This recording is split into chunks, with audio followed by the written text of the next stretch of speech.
Already India 10 foot বা 15 foot ভিতরে ঢুকে পড়ছে। তো এটা 140 কিলোমিটার দূরে হচ্ছে ভারত সীমান্ত। গুলি করে মারা ফেলা।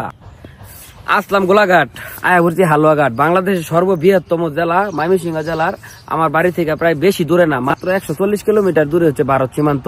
যে জায়গাটায় অবস্থান করতেছি এটা হচ্ছে করৈতলি বর্ডার, হালুয়াঘাট এবং ভারতের করৈতলি বর্ডার। আর আপনারা পাশে দেখতেছেন যে কয়লাগুলা দেখতেছেন, এই কয়লাগুলা কিন্তু ইন্ডিয়া থেকে আমদানিকৃত কয়লা। এগুলাই বাংলাদেশের বিভিন্ন জায়গায় যা কিন্তু ভারত থেকে ইন্ডিয়া থেকে আসতেছে কয়লাগুলো, ঠিক আছে। তারপরে এখান থেকে বাংলাদেশের বিভিন্ন জায়গায় রপ্তানি করা হয়।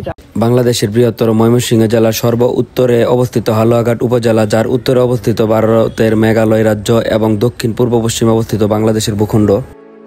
3,57,080 বর্গ কিলোমিটার আয়তনের এই উপজেলায় জনসংখ্যার ঘনত্ব প্রায় 3 লক্ষর অধিক। এই উপজেলার অধিকাংশ মানুষ কৃষি নির্ভরশীল, যার প্রধান শস্য হচ্ছে ধান। বাংলাদেশ ভারতের বেশ কয়েকটা স্থলবন্দরের মাঝে অন্যতম হচ্ছে হালুয়াঘাটের করৈতলি স্থলবন্দর, যার মাঝ দিয়ে প্রতিদিন হাজার হাজার টন কয়লা বাংলাদেশে আমদানি হয়। বর্তমানে স্থলবন্দরটি বন্ধ থাকায় মরুভূমিতে পরিণত হয়েছে, যেখানে প্রতিদিন হাজার হাজার লোকের কর্মযজ্ঞ চলত। আজ সেখানে শুনশান নীরবতা। ইতিমধ্যে আমরা চলে আসছি করৈতলি বর্ডারে, একদম সীমান্ত ঘেঁষা। এখানে বর্ডারটা ইতিমধ্যে বন্ধ দেখা যাচ্ছে। আমরা একটু সাইড দিয়ে যাইতেছি, আমরা করে দেখানি লেগে দর্শক আমরা ঘরে লয়ে যাইতেছি বাংলাদেশ ভারত যে সীমান্ত, একদম গ্রামের যে মানুষগুলা গরু টরু বাঁধে, ঠিক আছে, একবারে ভারত সীমান্তের কাছাকাছি। এই দিক দিয়ে বিজিবি আর ড্রাইভার দিতেছে না।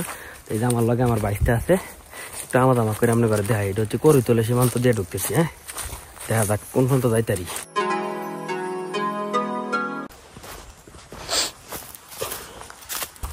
এটা হচ্ছে ধান ক্ষেত। আমরা করে বর্ডারটা দেখাইলাম। এই সাইডে তো আসলে পর্যটকরা আয় না, দর্শনার্থীরা কিন্তু কে আয় না বিদায় কেউ দেখাই তারে না। আমরা করে দেখাইতেছি।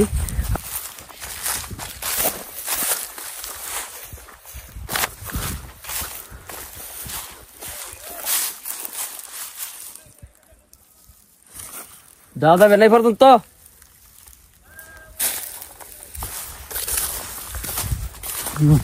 না করতেছে, বাধা দিছি, বুঝছেন।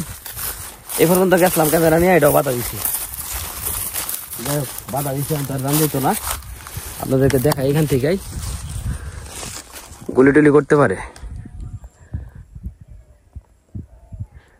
এই যে ইন্ডিয়ান চেকপোস্ট। বিজিবির কাছ থেকে লুকায় অলরেডি আমরা ভারতের সীমান্তের ভিতরে ঢুকে পড়ছিলাম। পরে কিছু সাধারণ লোকজন দেখে আমার লোকে চিলাচিলি শুরু করে দিছে। বেশি ভিতরে ঢুকি নাই তো, তারপরে আসলে অনেক বড় বিপদে পাচ্ছি।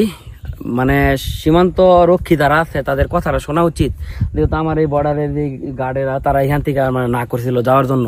তা আমি কিন্তু নিজ জানাইমা ভাবছি যে গরু আছে, যে গরু টরু খাইতেছে, এই পর্যন্ত যাই, কিন্তু আমি ইন্ডিয়া চলে গেছিলাম গা। অলরেডি ইন্ডিয়া 10 ফুট বা 15 ফুট ভিতরে ঢুকে পড়ছে। তো এটাই মানে আমার বোঝাইলো যদি আপনারা গুলি করে মারা ফেলা আমার কি কিচ্ছু হইতো না, কিন্তু দূর থেকে আপনারা ঠিকই টার্গেট করতে, আপনি বুঝতেছেন না। অনেক বড় বাসা পাচ্ছি এই করৈতলি বর্ডার থেকে। আজকের মতো এই পর্যন্তই। ভিডিওটা যদি ভালো লাগে লাইক কমেন্ট শেয়ার করে দেন যায়। আর বুকটা দরকার হতেছে কেন ইন্ডিয়া গুলি খাইলে দেখুন আছে এইগুলো হইলে।